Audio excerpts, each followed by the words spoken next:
No, we'll leave it. Lord Bill Moore here. Very good to see you. Thank you for taking us through some of the business pages there.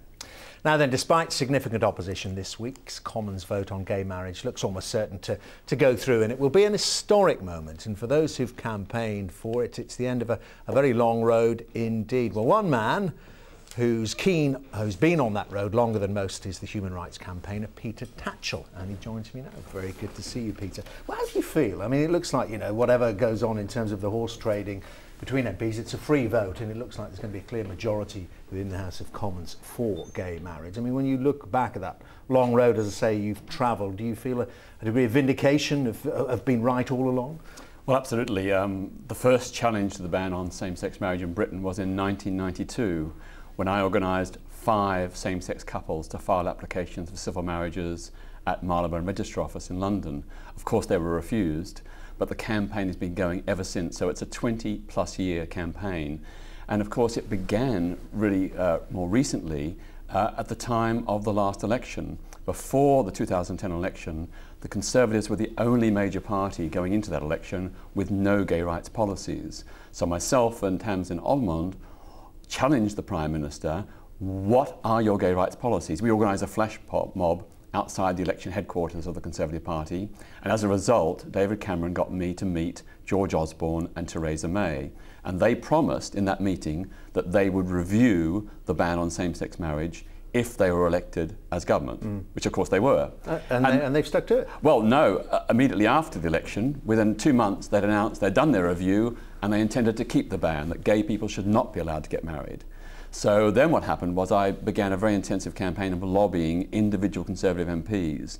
And I used the argument, trying to appeal to their philosophy, that marriage is a conservative value, that Conservatives believe in marriage and therefore they should welcome extending marriage to same-sex couples. Yeah. And in fact, I said to them, you should be supporting gay marriage, not in spite of being a Conservative, but because you are a Conservative. Which we've heard from the Prime Minister himself. Well, I was astonished. That speech was more or less from my briefing notes. But anyway, the other big thing was that gradually I began to get individual Conservative MPs like Chloe Smith, Margot James, Mike Weatherly. They all came on board, but the crucial thing was Boris Johnson.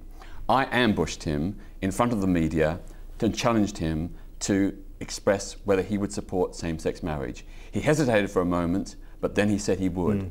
And that was a game changer, because once Boris in 2010 came out in favour of same-sex marriage, it made it respectable within the wider Conservative Party. I mean, just explain to people the symbolism of it, or why it is so important, because a lot of gay men and women don't actually want to get married. A lot of heterosexual men and women don't want to get married, but it's about that issue of equality, isn't it? It's what it says about us as a society. Yeah. Whether you believe in a marriage or not, the law should not discriminate. And for gay and lesbian people who love each other, the idea that they are banned from the validation of their love through marriage is profoundly and deeply insulting.